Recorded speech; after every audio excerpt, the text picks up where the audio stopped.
Hi my friends! හැමෝම හොඳින් ඉන්නවද?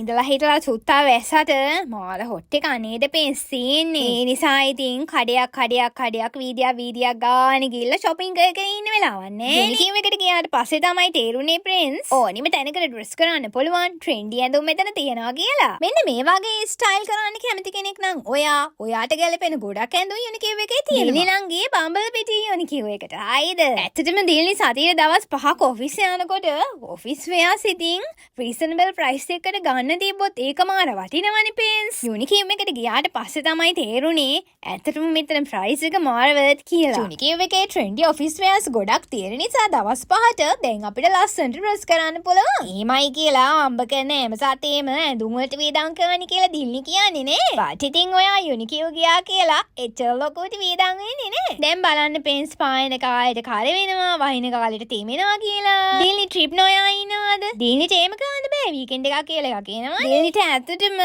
පොඩි කැෂුවල් වෙයාස් ටිකකුත් උමනා වෙලා තිබ්බා. ඒ නිසා මට හිතුණා මෙන්න මේ ෂෝට් එකට ටී-ෂර්ට් එකක් try කරලා බලන්න. දිල්ලි මෙච්චර ලස්සනට ඉන්න රහස ඔයාලා මගෙන් අහලා තිබ්බානේ. දිල්ලි කැමති නෑනේ පේන්ස් ඔය රහස් කියන ඒවා තියාගන්න. දිල්ලි ඇත්තටම දවසක් ජිම් එකට යනවානේ. ඉතින් ෆ්‍රෙන්ඩ්ස් බම්බවල තියෙන යුනිකීව් එකේ ඇක්ටිව් වෙයාස් ගොඩාක් තියෙනවානේ. ඒ නිසා දැන් දිල්ලිනිට ජිම් එකට යනකොට එක විදිහට ඩ්‍රෙස් කරන්න පුළුවන්. ඒ නම් මගේ සත්ලන් යාළුවනේ යුනිකීව් එකට ගිහිල්ලා ඇඳුම් අරගෙන ලස්සනට ඉන්න ඕනේ හොඳේ.